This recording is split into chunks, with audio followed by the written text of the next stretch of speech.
Ladies and gentlemen, boys and girls, whether you are riding in a car, in your office, somewhere working away, in the kitchen, or just relaxing in your home, thank you for taking the time to come and hang out with me. This is The New Nation, and I am Mike. Thank you very much for being here. We're going to talk about a couple of things today, a couple of things that have happened over the week. No guest this week, but before we start, there's a new way that you can support me and the show. You can go to buymeacoffee.com/thenewnation. Hang out, buy a coffee. You can buy one coffee, 3, 5. You can type in as many coffees as you want to buy me. There's no limit. There's no minimum. And we really do appreciate it. And by we, I mean me. And that is how we keep the show going, whether by YouTube or just audio podcasts and inviting guests on and making content on Instagram and all that fun stuff. Buymeacoffee.com/thenewnation. Thank you for buying me a coffee. Truth of the matter is, most of the time I'm drinking coffee, I'm at the office and it's free. So, buying a coffee actually, just kind of helps me run the show and buy my dog's food and stuff like that. It should be buymydogfood.com. But no, it's not. It's buymeacoffee.com/thenewnation. Okay, so let's get right into it. There's a topic that obviously everyone is probably expecting me to talk about, and that is Candace leaving the Daily Wire. And I don't want to make too much speculation of whether she got fired, whether she left, whatever happened, but I'm going to say I'm glad she's gone. I'm glad she's out of there. All transparency. I did do some freelance and some private contracting work for the Daily Wire over the last couple of years, probably about 50% of that with Candace and on projects with Candace. So I did enjoy the jobs that I did there. But I'm not going to badmouth Daily Wire. I don't really want to do that because they've sent me checks and stuff like that. And obviously I don't have a show on there, so I can kind of say whatever I want, but I'm not going to take the opportunity to badmouth them. I don't think that would be gentlemanly at all to do that. Though, given Candace, and given the topics that Candace was talking about, I'm glad she isn't beholden to anybody anymore. And now she can freely discuss whatever she wants and make whatever content she wants without having to necessarily worry about, a monkey on her back, or looking over her shoulder or fearing that she's maybe said something wrong. Because, I'm sure that they were all friendly working there. And over the last month or so, it's probably been kind of weird vibes and weird energy for Candace there. And so I'm glad she's finally free. I if I'm going to speculate anything, I'm going to assume that her contract was bought out by the officers of the Daily Wire. I guess they were probably getting a lot of heat from maybe sponsors or the Jewish community writ large. So they probably said, you know what, this is probably too much of a headache for us. We'll just buy you out of your contract and, you can leave and we will move forward amicably. Maybe that's what happened. Maybe that's not what happened. And they said you fired. Who knows? I don't know. But like I said, I'm glad she's gone. And a lot of people who were expecting other, co-hosts of shows on the Daily Wire or hosts of shows on the Daily Wire who didn't say anything, they're not necessarily, I don't want to call those people soft or disloyal or anything like that. Listen, people have a livelihood to keep going. So, especially with Michael Knowles, who I know is a very close friend to Candace and her husband. I don't think, there's any sort of obligation Michael has to do by making a statement or something like that. I think he's being a gentleman and he's not getting himself involved in more drama. He doesn't have to publicly support Candace Owens, though I do get the optics for that. But he's a close family friend, so I'm sure he supports her and her decision to leave and doesn't really have to tell the public if he doesn't want to. So those are my thoughts on that. I hope that, I can continue to work with Candace as she moves on in her career. I think she's going to do really, really well on her own and in the future. So nothing but support from her. And I know that she launched a new website where I think there are links to like Patreon and locals on there. And if you do go to the website, I took the photo that she's using. I don't remember the name of it. Let me double check if it's still CandaceOwens.com. I'm pretty sure that it is. Let's see. Yeah, it is. Okay, so if you go to CandaceOwens.com, it reroutes you to Candace.locals.com. And yeah, that photo there, that's awesome. That's pretty cool. So She's now an independent creator. Isn't that awesome? It keeps her independent. I like this. 100% of your sport keeps Candace independent. Yes, let's keep Candace independent. I root for her. I think she showed nothing but class in how she dealt with those two rabbis, especially the Rabbi Shmuley, who looks like, like a golem from the Lord of the Rings, filth, to echo her words. And just utter trash. And that whole interview that she did with Rabbi Barclay, I don't know how she was able to get through that without losing her cool. So props to her. Candace is just pressure under fire. Grace under fire is Candace Owens. But can you hear that? That's me scratching my beard. ASMR on the podcast. But that's all I wanted to say about Candace. And then moving on to other topics of the week. Well, today is Palm Sunday. I'm recording on Palm Sunday. I wanted to record yesterday, but my kids were causing a ruckus in the house. We had the 3-year-old who was just kind of running around screaming, and the other baby who was crying and needing to be fed. So there was not an opportune time to record this podcast. But today, both of them are sleeping. I got one of the dogs, in the office with me, hanging out. And we went to Mass this morning. Everybody knows Palm Sunday, longest Mass of the year, because they recount the passion of our Lord during the gospel reading. And I think we did Matthew today, which was very nice. And Palm Sunday is just such an interesting day of remembrance, because Christ is welcomed back into Jerusalem as King.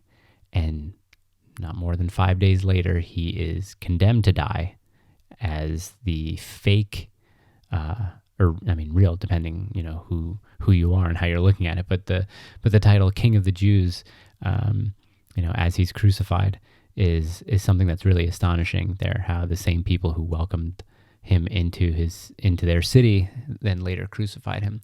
And I enjoyed Palm Sunday because we had there was a procession like there normally is during Palm Sunday, but we went down to the basement of our church where our priest, Father Neely, who's in an episode of The New Nation a couple episodes back, did a gospel reading, and then we processed out from the basement onto the street in downtown Nashville, and then back into the church, and it was nice. And my wife, I love my wife. She said that at one point, this was after we got home, she said at one point there was a lot of incense in there, and she thought that the church needed an air doctor. That was just a joke, an inside joke, because we have an air doctor in the house that, once you're making a steak or cooking something, that the air doctor turns on. It's a purifier and it cleans up the air. So she was joking. Thankfully, she didn't try to make that joke with me in church, because I probably would have given her a stink eye, but also I probably would have laughed, and that was unnecessary. Or that would have been unnecessary. I try to be too serious in church. I shouldn't be too serious. And then Sunday, we got Easter, preceded by Holy Thursday, Good Friday, and Holy Saturday, and then Easter. So I'm wishing a very happy Easter to everybody out there. I don't know if I'll make a show. I am going to be getting on Rachel Wilson, who on Twitter, I forget her name, but she is the wife of Andrew Wilson, who hosts the Crucible podcast on YouTube. He has a show and he's been on the Whatever podcast a lot as of late, debating the 304s. And I don't know if he necessarily represents the Red Pill movement or the Christ Con movement, or whatever they call that, the Christ Pilled movement. But I'm pretty sure he would consider himself, a quote unquote conservative. And I think he might be Eastern Orthodox as well. I don't remember. But he's one of these people who's a seasoned debater, and his wife does the same thing as well. So I think I might be having his wife on the show. I don't know if it's this Saturday, because it is a holiday weekend. So we'll see. Other than that, I don't know what I really wanted to talk about, other than someone had asked me during a live, what was the state of, the screenplay that I wrote, which I guess I can give you guys, because I think in a couple episodes ago, I'd mentioned that it was out to some actors. And I finally got some answers back, because I did some of my own follow-ups rather than relying on the lawyer, who, if you send her an email, she charges you for responding to an email. It's ridiculous. But I did some follow-ups on my own, and the lead who I wanted is busy, and if the film is unstructured, then there's really no interest in it. And what I mean by unstructured is if it's not financed yet. A lot of the time, if you're trying to pitch a film as a screenwriter / producer, if you're out to actors, the first thing that they're going to want to know, is it finance? Because if it's not finance, there's really no interest in it. Just because there's no incentive for the actor to even want to bother to read the screenplay. So then I went out to my supporting actress, same thing. And then I went out to the I don't want to call her a lead, because the character of the wife, she's just not a lead. She's supporting. But there's someone who I really want for that. And I sent her manager pitch deck, screenplay, and a letter that I wrote to the actress. And I followed up, and I haven't really heard much on the follow-up, but I'm sure it's going to be the same thing. However, the lead actor's agent was really nice, because he actually spoke to me for about 10 minutes, and we were just talking about other methods of financing. I said, or other methods of getting him to read the screenplay. Listen, if I can get some actors attached, would he read? And they said, yeah, there are other possibilities that can happen, but, usually if there's no financing, then, we really can't do much, which is kind of a bummer, because without any sort of, like a short outside of that, if there's nothing to show anybody, then it's kind of hard to raise money for a film on screenplay alone. If you're an unestablished, screenwriter, it's very hard to do that. That's why the blacklist helps a little bit, because the blacklist will actually get the screenplay in front of industry people. But even then, it's very difficult. So I guess, what's left to do is to, kind of do more of these blacklist sort of competitions where you submit your screenplay and you can get some sort of, grant, or you can be invited to, kind of like a, what do they call it? Like a retreat with other writers, and you can get that screenplay in front of producers and stuff like that. But with Anthony D'Ambrosio, who did the Maximilian Kolbe movie, if you listen to my episode with him, we actually talk about how he was able to get his film financed, and how he was able to get his film finance was he made a short, and then he pitched the short for a feature to a bunch of people who helped him raise money. And it's the same thing what a lot of well-known movies and movies that you have seen have done. Take the movie Whiplash, for instance. Everybody knows how successful Whiplash was, but Whiplash was about a 17-minute short, and it was just a scene probably about a third of the way into the film that Damien Chazelle used to submit to Sundance for shorts. And after, I think it maybe won one of the categories in Sundance, or maybe not even one, but selected. And once your film is in Sundance, that's kind of, the green light for anybody to want to get behind it. So he made it to Sundance, and he was able to finance the feature for Whiplash. And that's just how it happens. I don't have a short. I don't know if I want to go the route of a short, because I'm having trouble figuring out which scene in the movie could work on its own. And not only that, which scene could work on its own to raise money for a feature. So it's tough. It's tough. I mean, I was talking to a buddy of mine, and we were talking about wanting to start the A24 of faith-based films. And if any Catholic or Christian millionaires are out there listening who have some money to spend, let me know, because that would be a great way to, to get my film going and to get some other films going, because it sucks, but that's kind of how Hollywood is. If you don't know anybody, and if you haven't had anything, made before, it's kind of tough. That's why money talks. So, if you wrote a film that was successful, or if you directed your first film and it was successful, you basically get the chance to make something else and see if you can make that successful as well. But if you haven't done anything, the only credit that I have to my name is a short that I co-wrote that actually did well. It looks gorgeous, but it's not really my own. It was a co-write, and I can't really raise money for something that I want to do based on something that's 5 years old. So I think, if I'm thinking out loud here, and if I'm thinking in real time, then the option for me would be to make a short out of the screenplay that I do have, and see if I can raise based on that. And that's just me thinking out loud. And, I wanted to, answer one of your questions, because a lot of you guys asked me that, where's your screenplay at? How's that going? So, it's a struggle, it's a grind, and sometimes I want to give up, and sometimes I want to say to myself, it's not going to work out. At least I wrote it. But then every time I watch a film that I love, I get re-inspired to want to actually make this thing. So that's what it is. Speaking of films that I watch, I know I've spoken about it before. There is this movie called The Quiet Girl that I think was the best movie of 2023. All of you guys need to stop what you're doing and watch it. It's on Hulu. It's if you have Hulu, it's on there. Please, or rent it on Amazon. Do whatever you can, but please watch The Quiet Girl. It's the most in a world and at a time where movies are just kind of gross and overdone and over sexualized and too violent and just trash. The Quiet Girl, it will speak to your core, especially as a Christian or as a Catholic. It's such a good film. It's such a good quality film. And I think about it. I think about it all the time. I can't stop thinking about it. So I'm just trying to tell you as many people as possible to watch this film. What else has been going on in my life? Work. Yeah, work has been another thing. I'm entertaining interviews for another position, this one in menswear. So, I do some work now that I'm not totally invested in intellectually, I guess if you can say that.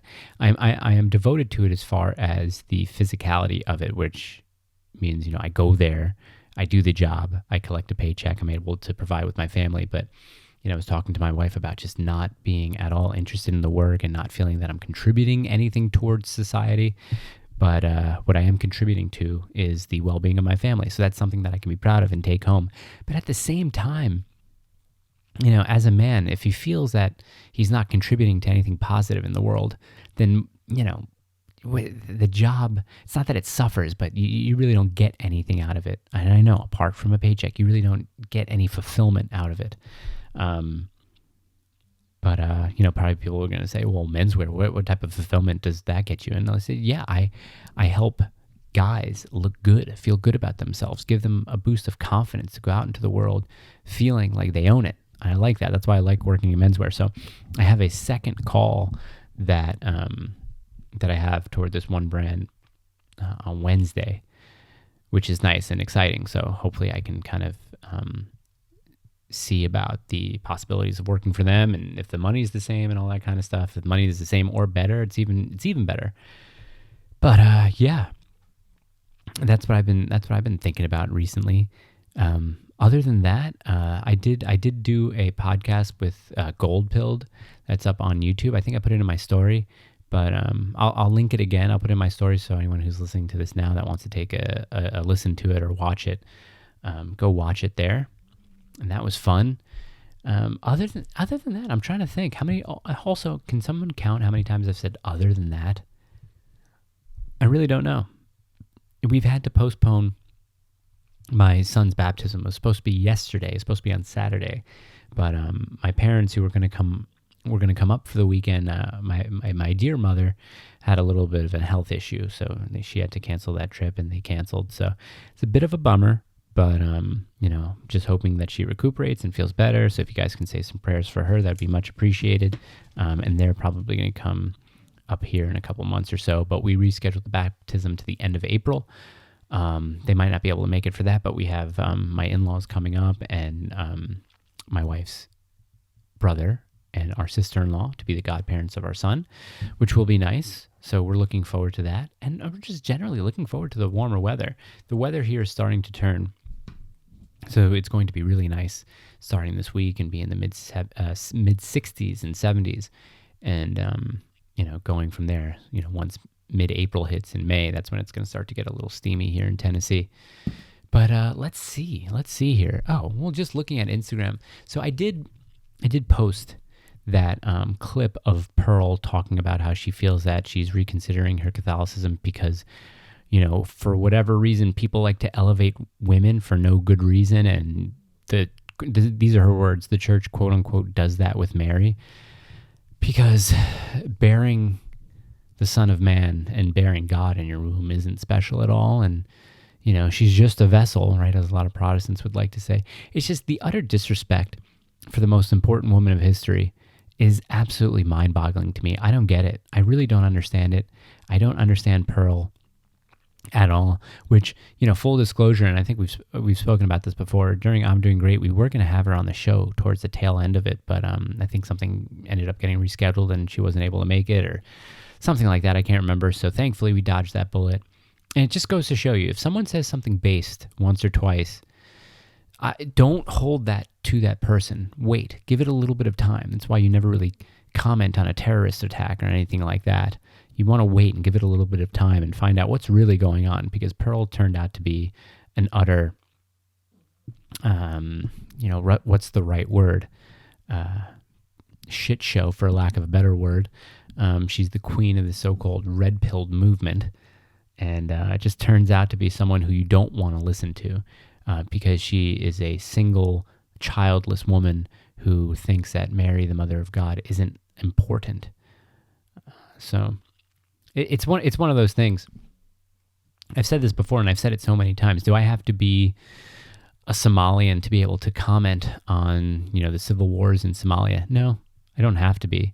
But it's one of those things where if you're not in a relationship, if you're not married, if you don't have any kids, I probably don't care about your opinion on getting married or having kids. You can talk about it all you want, but it doesn't mean that you have any sort of an authoritative position on it. And I know people say, well, that's the argument from authority, so you can't use that. I mean, yeah, you can if you want. If the person is not studied up on something, if the person doesn't have any experience in the thing that he or she is talking about and is not making any sense, then I can claim that authority. Listen, I have kids. I am married. Let me tell you why you're wrong.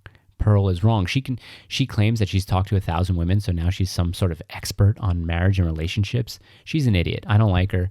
I pray for her.